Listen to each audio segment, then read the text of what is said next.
Thanks everyone for coming. It's a great pleasure to have Professor Arya Mazumdar from UCSD. I've known Arya for quite a while. I think since both of us were like maybe finishing grad school. He's currently in UCSD, where he's in the HCSI Institute and also in CS. We were briefly colleagues in Amazon, and previously he was at UMass Amherst. He's done a lot of interesting work in information theory, optimization, and so on. And so I'm happy to have him. Yeah. Arya. Thanks a lot, Sujay. Thanks. I think Aryan is not here, but he invited me over here. So thanks to him, and IFML is great because I should wear this hat. Well, speaking what, I just keep it for now. You won't be the first one. It's not mandatory. It's not. Yeah. Okay, so I'm going to present something on iterative hard thresholding for sparse generalized linear model. This is a work primarily done by my student, Nami Matsumoto. She is now in her 3rd year. She's like an amazing student. In a couple of years, I think she will be in the postdoc market and subsequently faculty market. She has been doing really great. So I will, I had this brief outline of the talk. I'm going to explain these terms of iterative hard thresholding and generalized linear model subsequently. So we'll start with this algorithm called perceptron, which keeps coming back, and an introduction to generalized linear model. And then there will be a segue. I will basically be talking about sparsity and one-bit compressed sensing. So apparently this is a little bit disconnected, but you will see that quickly we'll go back to this perceptron algorithm. It has some nice connection with binary iterative hard thresholding. And the main technical body of this talk would be to show that this particular algorithm converges for this problem. And then we will generalize some of these results to GLMs, which we are going to introduce very soon. And we'll get some outlook of like what is the end game of this type of research is. Okay.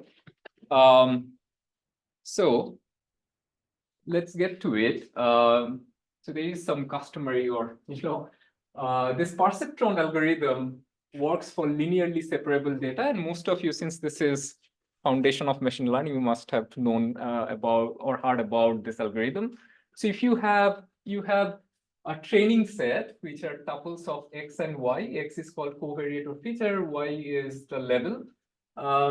And then suppose you want to have a hyperplane that separates, Y can take only binary values. It separates the +1s with -1s. So suppose W is the normal to that hyperplane.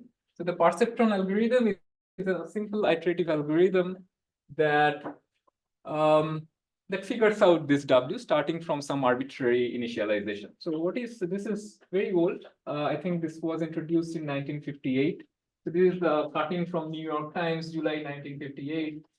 So, and you can see things where like AI is some field that was, people would hype it up even before they know what it is, right? So electronic brain teaches itself, and then they claim that, okay, within a few years, it will be able to do everything that humans can do. Like that was actually written over here. Compared, cannot read. Okay, so what does the perceptron algorithm does? This is pretty interesting. And we still have papers explaining some property of perceptron. I saw there is one in EnCORE 2022, so that's like pretty recent. So we don't know everything about all aspects of perceptron. So what does perceptron do? So it starts with some initial guess of the hyperplane. Then it goes over the training set, and if it sees some value where there is a mismatch, it's not really predicting the level correctly, then it takes a step towards the covariate if the level is positive, and opposite from the covariate if the level is negative. So it's basically W equals to W plus whatever is the level times X, right? So whenever you have, and when you don't have a mismatch, you don't do anything. Okay? And the margin, there is also an unusual analysis, a margin-based analysis. I don't know why we would naturally do that analysis, but that was done in 1962. These are all in textbooks, right? Introductory things. So I actually picked up this slide, the first slide from my data science undergraduate class. So there are also versions of perceptron. The badge version has, you start with, you have a training set, and you go on training onto this set. Like you try to find, if you get to see if there is a mismatch, then you go over the training set and see if there is any sample where there is a mismatch that a perceptron cannot predict correctly, and then you make a step, and you go on this batch till every mismatch is corrected, right? If the data is separable, then you will always find one hyperplane, and apparently it converges to that. Again, you can have a margin-based analysis for that. In general, like this online perceptron, you don't have a batch, you just keep getting new samples, and you just see if you are matching correctly or not. If not, you take a step. If you are matching, you don't do anything, right? So all these two have been analyzed. Again, you have this analysis from the 60s and subsequently. There can be a non-adaptive version of this batch perceptron where you have this data set, and it is non-adaptive because you have whatever your current guess is, you try to find out all the samples where there is a mismatch, right? And then you just take average of those covariates that is causing the mismatch, right? So this, if yi equals to sine of this thing, then this is 0. You don't do anything. And if it doesn't match, then you see this is there is this factor of 2 because you will have 1 plus 1 or minus 1 minus 1. So that's going to cancel out with this factor of 2. So whenever there is a mismatch, you collect all those xi's and you average them out and take a step towards the average direction, right? So this is another version which you can call non-adaptive version of the batch perceptron. Okay, so this is for a linear classifier where you have this W, right? So it turns out that this perceptron type algorithm can work also for a more general class of models called generalized linear model. So what are generalized linear model? Again, you have this XY tuples, which is your sample set, and you assume that X is coming from some distribution, doesn't have to be normal, can be something else.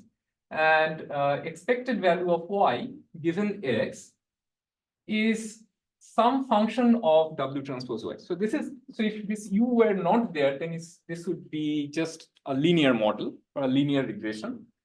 Right? So if you have, like, for example, if you have linear regression plus Gaussian noise, so you will just not have this, you will just have a constant over here, constant times this.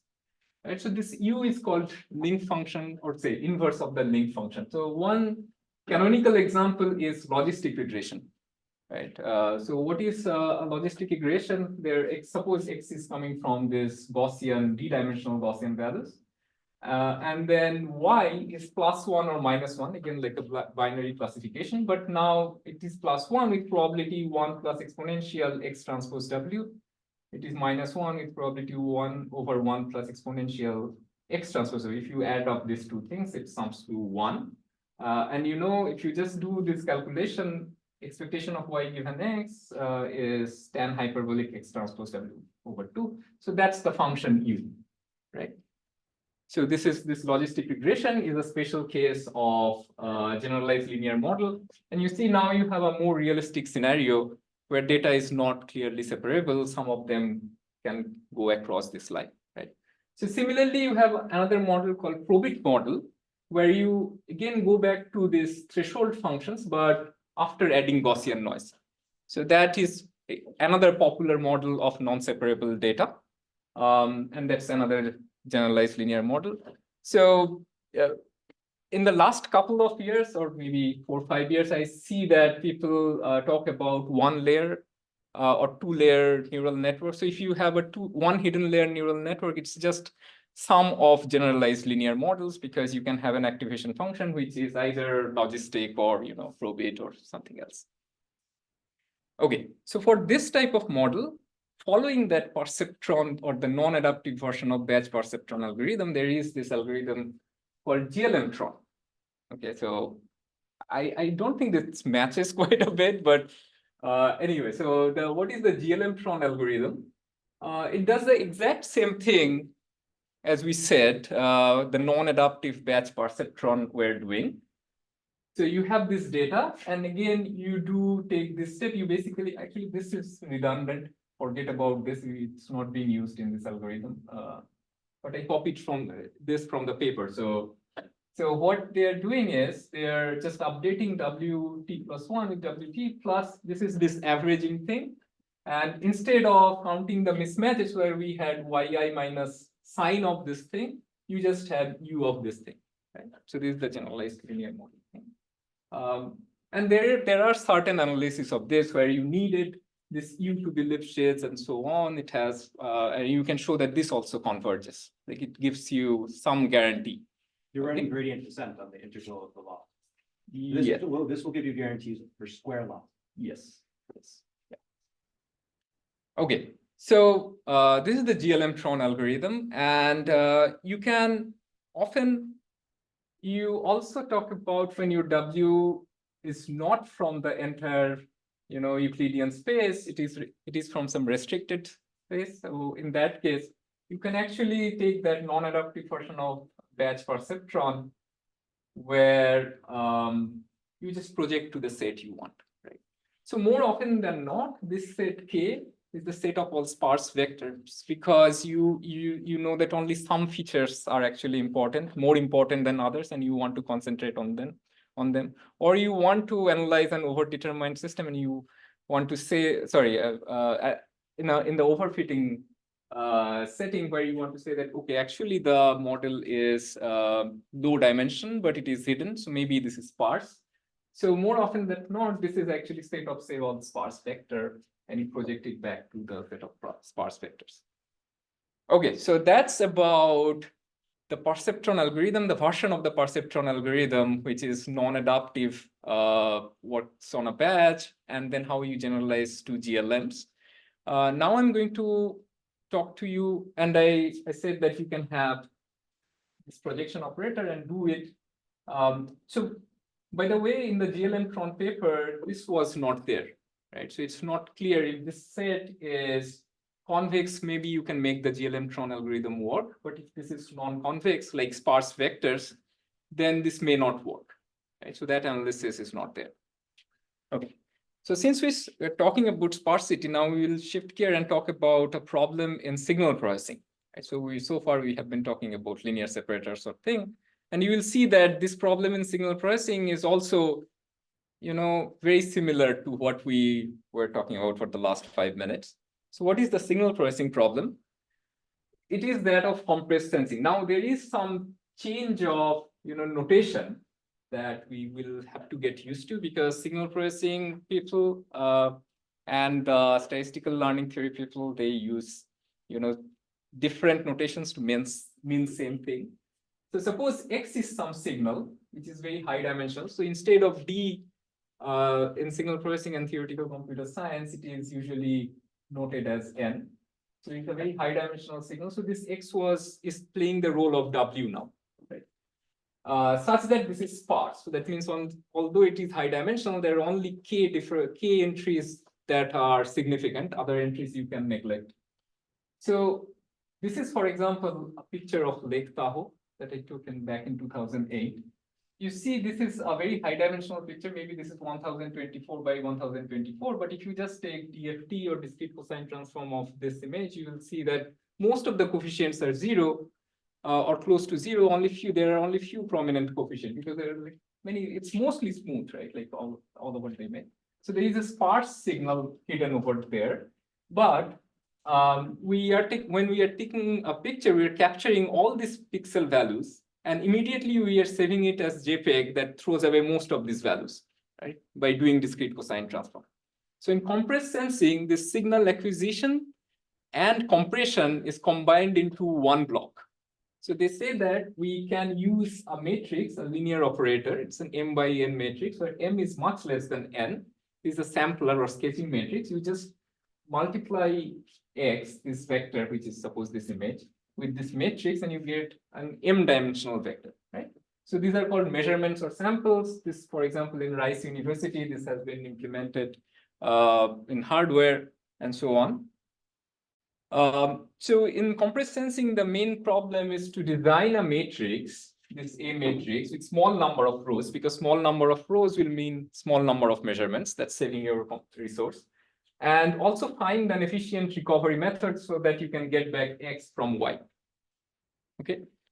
Now, in this Rice University hardware, they call it a single pixel camera, because once you get all these samples, right, you cannot really store analog values, so you have to quantize. And in this single pixel camera, they were actually quantizing it to 1 bit. So what actually people end up doing is so we are looking at a heavily quantized setting, but it will be some version of this. So Y equals to, instead of being AI, AI is the row of the A matrix. It's instead of being just the linear projection, it is sine of that linear projection. Right now you see why this is related to the previous half-space learning problem. So this is called 1-bit compressed sensing, where now your objective is to recover X just from this 1-bit measurements, and you want to minimize the number of measurements, right? So this is extremely well studied in signal processing for the understanding of quantization and nonlinearity, right? So this is some kind of extreme quantization, right? So if you can do recovery from this 1-bit measurements, potentially you will be able to recover from, say, 4-bit measurements or something. And we can now see this to be simplest of the GLMs, which is just the half space. And this problem is simply learning the sparse half space of X, right? So there are certain, like, in terms of guarantees that we want to give, there is a discrepancy between learning theory and signal processing. So in signal processing, we want to design one A matrix or one set of covariates that works for all vectors. So in learning theory, which we were talking about, we don't have that requirement. One other major difference is that in signal processing, we usually try to look for, try to minimize the parameter error, whereas in the perceptron and other cases, we would try to minimize the prediction error. So this two are, and I think minimizing parameter error is sufficient for minimizing the prediction error, but not the other way around, or the excess prediction error, but not the other way around. Is there, why aren't you happy with this prediction? Because here, okay, so why am I not? Because in signal processing applications, I want to reconstruct this image, right? So, right, but if I minimize prediction error, that could also correspond to it can, but okay, so maybe your measurements are so bad that so here you are allowed to design really bad, then you can't hope for prediction for parameter. For parameter. So here you have the handle on designing this measurement matrix. Usually. We just rephrase this question. Okay. Parameter recovery implies good prediction. Yes. But the reverse is not true. Not true. Is there an example where, like, one is bad and the other is good? Yes. So for example, this AIs, like this A matrix, it can be a very bad metric, like the eigenvalues are all over the place. It might be single, and you cannot really reconstruct it. So even in that, because we never really give guarantee on prediction error, we give guarantee on excess prediction error, right? So maybe you cannot do anything and you just output random things. That's the best thing that you can do. And by doing that, you can minimize the excess prediction error, right? So that will still be a valid learning process, but that would not be good for signal processing. Yeah, but you can't hope for parameter. Like, we're asking for a situation where you can hope for parameter recovery, but minimizing prediction error is no good, but getting parameters is good. No, that's the reverse, where you can get good predictions, but you cannot recover. Because that's the same thing I just said. Yeah. Okay. Yes. So why like in the example you mentioned where the condition number is bad, then yeah, you can do parameter recovery anyway. You cannot do parameter recovery anyway. So you want to have a situation where you can, but you can get good prediction error. Yeah. Right.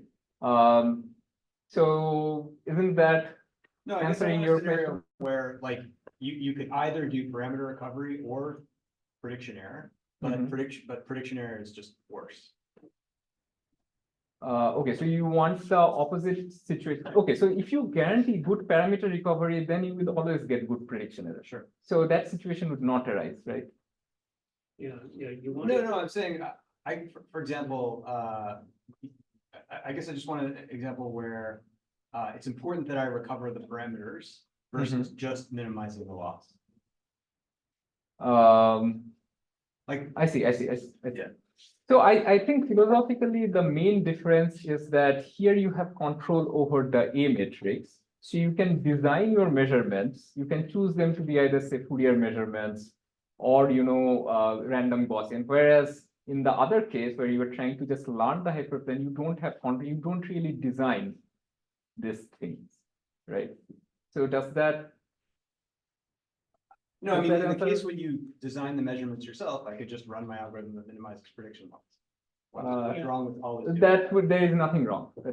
That should be fine. Yes. Yeah, and most of the X recovery algorithms anyway just end up. So the algorithm, And then just proving that you get recovery. No, GLM-tron will not recover the parameters. it will not recover the Okay. parameter. It will just give, yeah, but if there is, yeah, it will not recover the parameters. Yeah.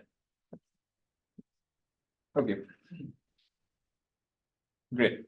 So let's stick to this one bit compressed sensing scenario. Then we will translate the results to what that implies for GLMs and so on. Okay. So what we seek, so let me now make things more precise over here so that we are getting to see y equals to sine of ax. Sparsity of x is less than equal to k. And if with this type of measurements, there is no hope of recovering the norm of x, right? Because the norm information is completely gone. If you scale x with anything else, it will give you the same signs, right? So let's just assume that x is coming from the unit sphere, okay? And what you want to do, we want to minimize the number of measurements. So the number of rows of A being small. And we want to come up with an efficient recovery algorithm x hat such that the Euclidean error or the parameter error between x and x hat is less than equals to epsilon. So this is what we want to do. And here A is basically playing the role of the covariate matrix, Y is the same, and X is playing the role of W now. Okay, so what is the best that can be done in this situation? So we know that it is necessary to have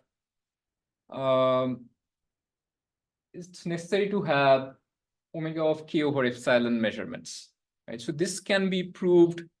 This can actually be proved just by, if it were not sparse, then it would be actually even simpler. It would just be dn over epsilon, because you're like how many different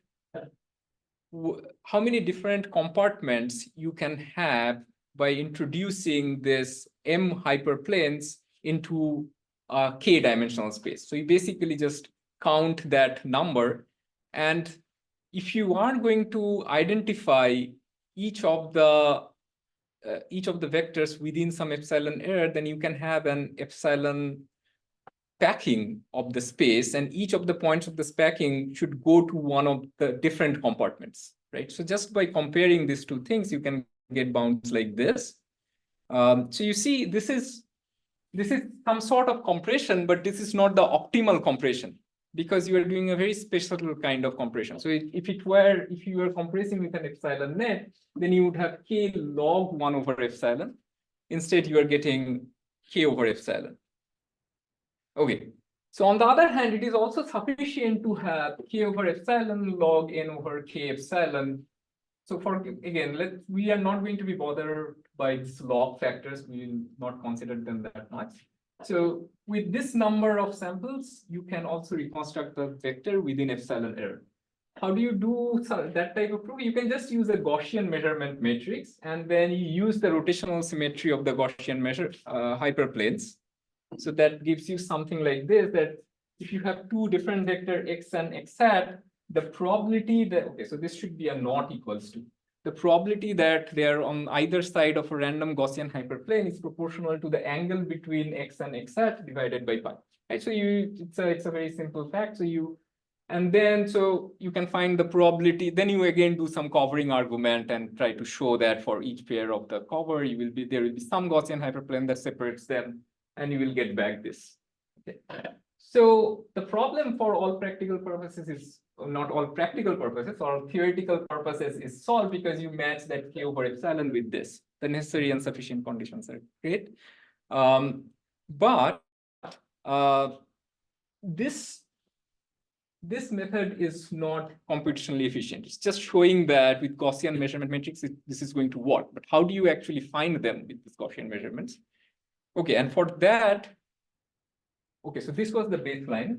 There were the first attempt that was taken is by Plan and Varshnine in 2012. They just did a convex relaxation approach to this problem, and they get order of k over epsilon to the power 5. So that was from 2012, right?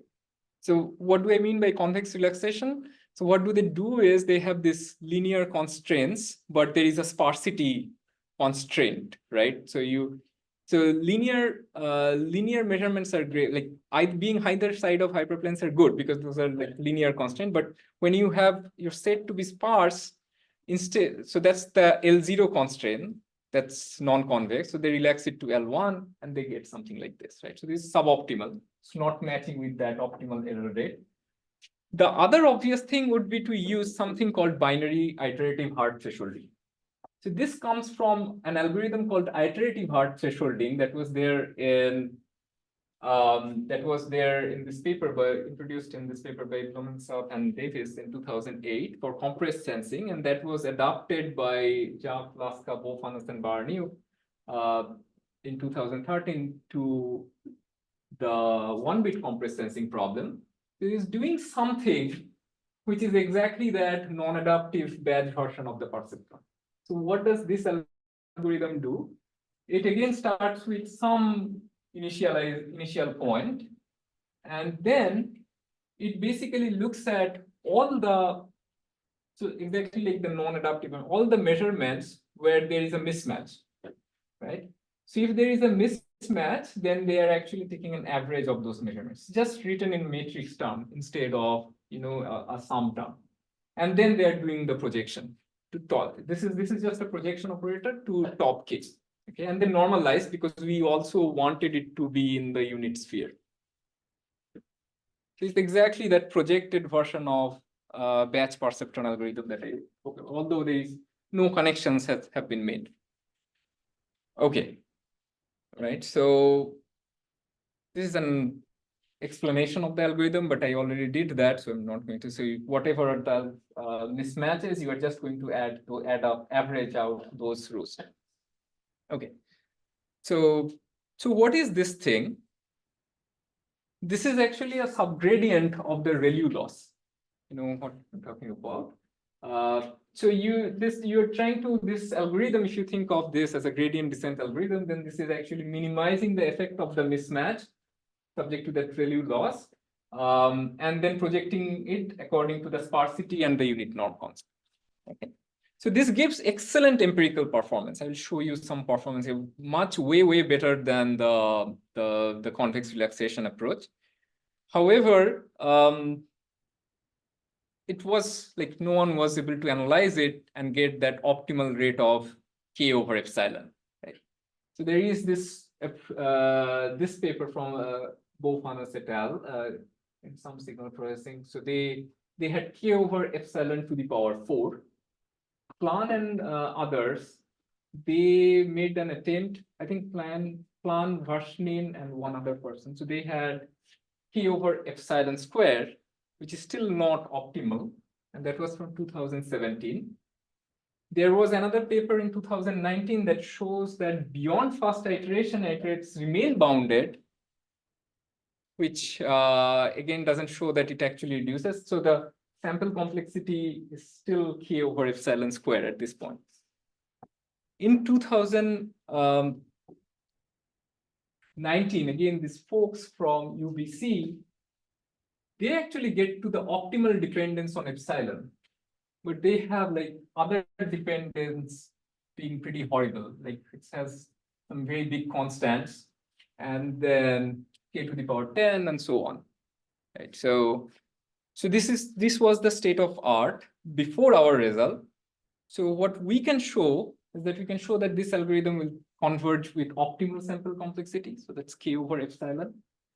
Not only that, we can actually give the exact dynamics of how the error decay happens, right? So we can show that in the tth iteration, if this is the original vector x, then the distance on the sphere, right? So instead of Euclidean distance, you just project it back to the sphere and then compute the distance, which is this quantity. That will actually decay exactly like this. So if you have prescribed me any epsilon, I will take this many number of samples, and this in each iteration, the distance is going to decay exactly like this. And with sufficient number of iteration, I will just converge to epsilon. So I'll show you some graphs how that is happening. And initialization is not important at all. You can start from any initial point. Not only that, this one set of measurements is going to work for all sparse vectors. Right, so you choose this A matrix once. Now, whatever sparse vector you have, it is going to work in the same way. So it's a much stronger guarantee. And this is basically characterization of the exact error decay. So I will give you like 1 or 2 slides, or maybe 2 slides on how do you prove it? What was the difficulty of the proof and how do we prove it? Yes. So these many measurements give some kind of RIP or restricted eigenvalue, whatever. There are some like whole bunch of conditions, right? Right. And so once I have this many measurements, I'll get those constants up to something. Like it is RIP with some. It is not RIP, yeah, but it is exactly something similar to RIP. Yes. Right. Yeah. Okay. And then there are deterministic results on the convergence of iterative art recording, where you have those conditions, RIP or restricted eigenvalue. So I think if you go, if you put them together, is it worse than this? Yes.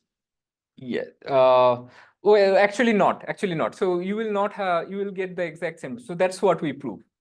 So our result can be broken into 2 parts. So okay. So let's just forget. Before you go on, sorry, I just want one. So for IID Gaussian measurements, Yes. These results on like sparse task-based learning that have, I know the sample complexity is like linear in the sparse setting. Yes. You're saying those are no good because you don't get parameter recovery. Okay, so I think this is stronger because here one set of Gaussian measurements that works for all sparse vectors. So it doesn't, it's not a for each guarantee. So for in the right. Okay, yeah. No, but you cannot convert that results. Ignoring universality for a moment, like if just like the sparse task-based learning problem. Yes. If I want to do IID Gaussian measurements. I think you will get the same, like there in this case, in this particular case, the parameter error, the prediction error and parameter error are going to be equivalent. The reason is that since it is IID Gaussian, right?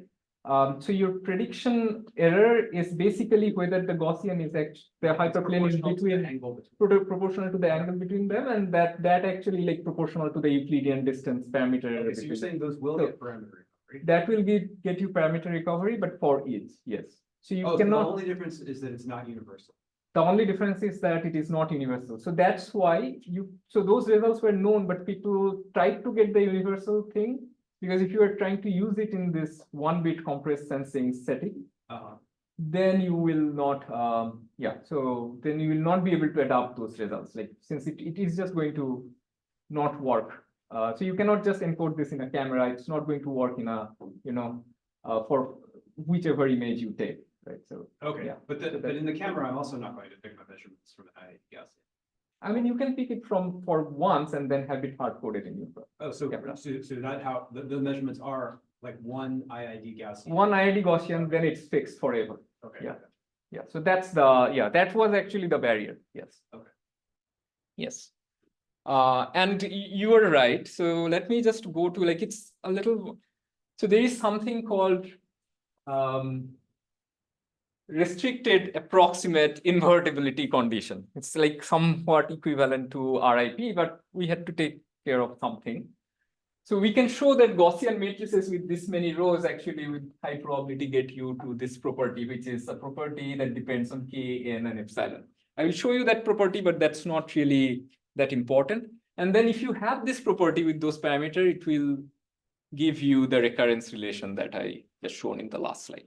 Okay, so this was the recurrence relation. It's slightly, there is contraction in this, but the rate of contraction is slightly different from what you would expect from us, usual compressed sensing. Okay, so and actually from this to this is not that difficult.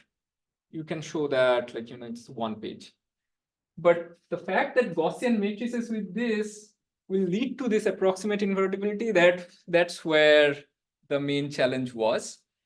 This is the definition of the property. We don't have to go through it. Some sort of approximate invertibility condition. So let me just go over and tell you why this is, just in the interest of time, like what was the difficulty of previous analysis. So the main problem is that you start from some point, some initialization, right?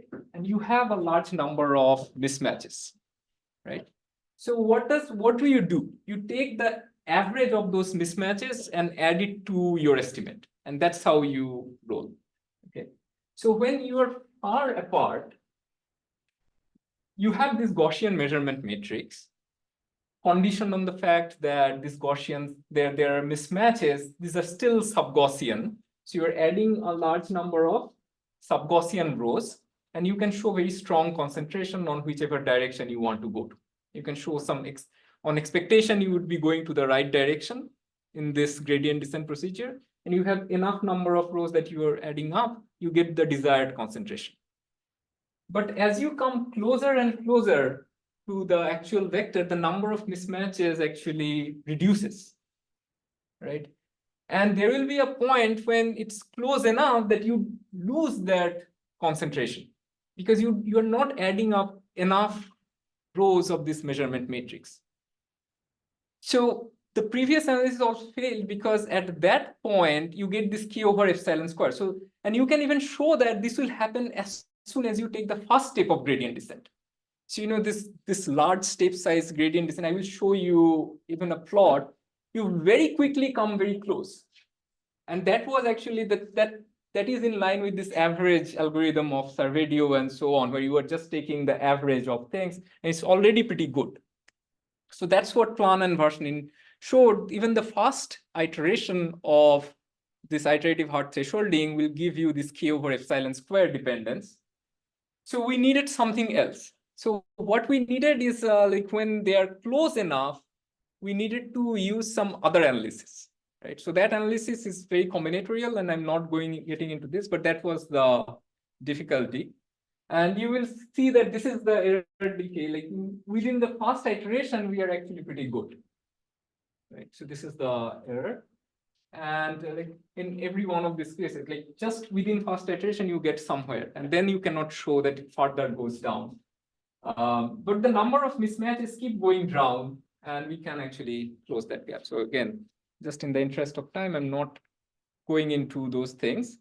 So our analysis is basically that the path between any pair of vectors can be decomposed into long distance and short distance. And like this long distance will contract fast, and short distance will not contract as fast, but it will preserve. Okay. So there are a few things that we were unable to show. That normalization is not required in practice. Actually, so by normalization, I mean that bringing it back to the unit sphere, right? So in practice, that is not required, and it actually gives better result without normalization in every step. You just do hard thresholding to the top K coordinates, that's great. But we cannot analyze that algorithm beyond this K over epsilon square. So one other thing that we were unable to show that so the restricted approximate invertibility condition, we were only able to show this for Gaussians, not even random Bernoulli, not even like any other standard sub-Gaussian thing. We were unable to show that holds. That's not surprising because, I mean, like, learning a half space with noise for, like, say, uniform on the hypercube or something. So. not Yeah. possible. Yes. So. I guess. Okay. However, that being said, if you have Gaussian covariates, it turns out that it becomes incredibly it becomes incredibly robust.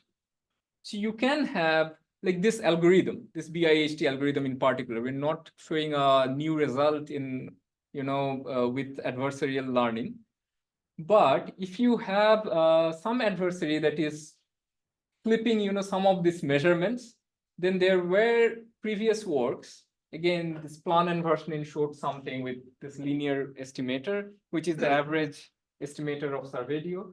So they showed that like your error will be within epsilon plus something like square root of tau, and then your number of measurements needed increases. Remember, they had the result when there were no adversary, it was k over epsilon to the power 5. It is now k over epsilon to the power 12. There are some results by these folks that shows k over epsilon cube. You have this type of error guarantee and so on. I mean, k over epsilon cube, I think, was the state of the art because for BIH, it was not even known how to go beyond k over epsilon square without adversarial error, right? So it is expected. So what we can show that if you run BIHT just agnostically with this number of measurements, right? Then even if an adversary flips tau proportion of the measurements, you will get something like this error, epsilon plus tau square root log 1 over tau. So it's max of this and this. So this is basically, so it's again reduced to just k over epsilon. So with that number of thing, it is still very, and up to this point, we had this universality. From this point, we will actually, like the next set of results for GLMs. So this is adversarial error, that is one type of error, right? We will see what happens with logistic regression and stuff. And we ended up losing this universality property there. Okay.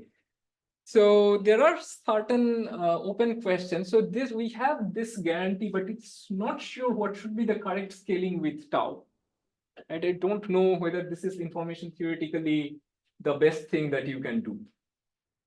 So BIHT is good compared to all the existing results on this adversarial thing, but is it best? And also we have not analyzed a probabilistic error model where bits are flipped, with like a BSC binary symmetric channel.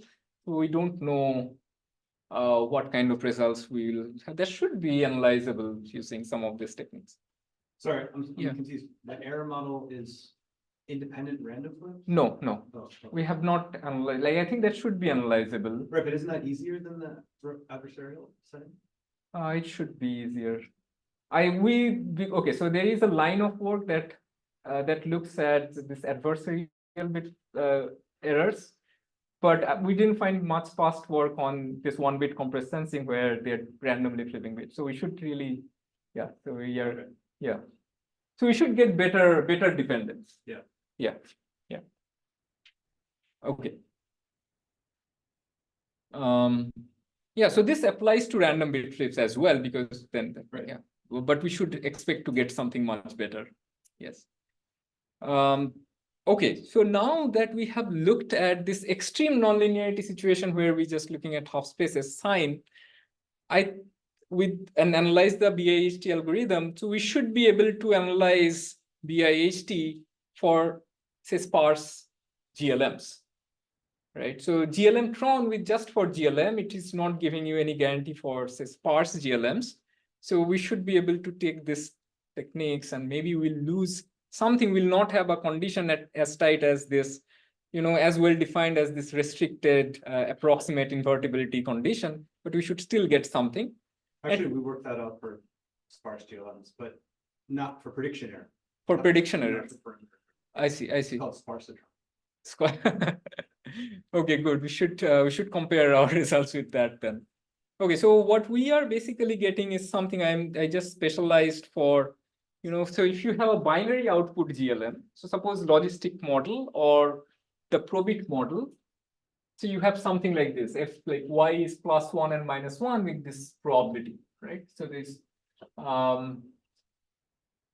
so then in that case, you should be able to give parameter guarantees, parameter error guarantees. So this is actually like how it goes from how the contraction happens from one iteration to another iteration. You still need a distributional, like Gaussian. Gaussian. Yeah, okay. Just yeah. So and we actually lose, so and then you can actually work this out. You get similar guarantee as the like everything. You don't need. So the technical condition, there is a technical condition on this P, right? But it's not Lipschitz. It doesn't have to be Lipschitz. It doesn't even have to be differentiable. It's actually a very generic condition which is much weaker, but that we just need that. So this is not fully written up and on our, but we will put it soon on some preprint out soon. Monotone? Yeah, we need monotone. Like it has to, it has to be increasing. Not strictly increasing. So P needs to be increasing, but not strictly. So P is the noise rate, not the link function. Yeah, F is Yeah. Okay. So I don't know. Okay. I mean, it depends on, we have in guarantee in terms of PPs. So this is only for binary output GLMs, by the way. So if you have like real valued output, this result will not. Yeah. Okay. So that's basically it. I guess. I think actually the algorithm, it is slightly, the algorithm we finally ended up using, this BIHD, it's slightly different from sparse version of GLM Tron, in the sense that in these cases, if you just go back,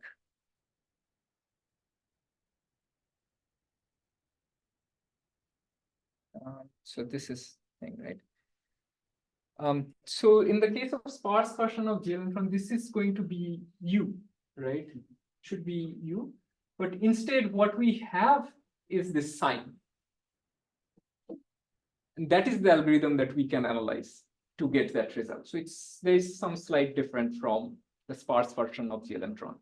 Yeah, so I think one open problem would be to analyze this thing for GLM Tron and see for general, not binary output GLMs, but generalized linear functions, and see if we can get some similar guarantees. We have not done that yet.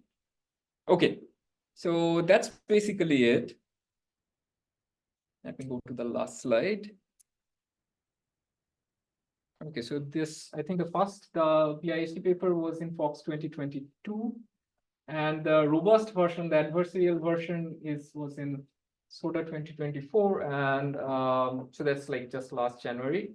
And the sparse GLM thing, we are writing it up. We'll put it in archive soon, sometime in the next month or so. So if there is any other question, I'd be happy to take that. Yeah, that's it. Right. Thanks, Arya.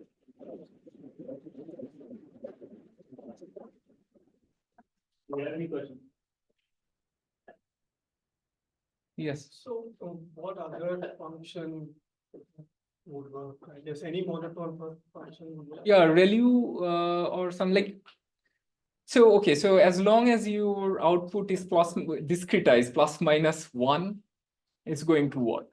Yeah, I think whatever nice thing that you can like. So you can define logistic, like with some probability it is +1, with some probability it is -1. As long as that probability is something nice, it is going to work. Yeah, so it's. The reason I asked is in group testing, the function is indicator function, right? Instead of the sign function, it's indicator function. And there we have sparse binary matrices where we achieve the K log over epsilon type of.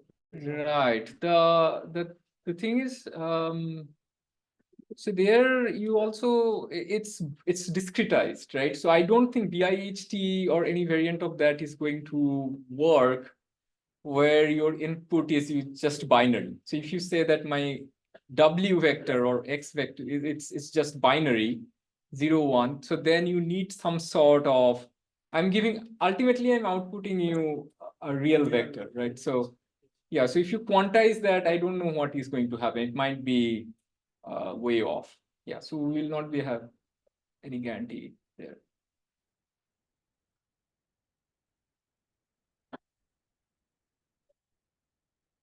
Okay. Thank you.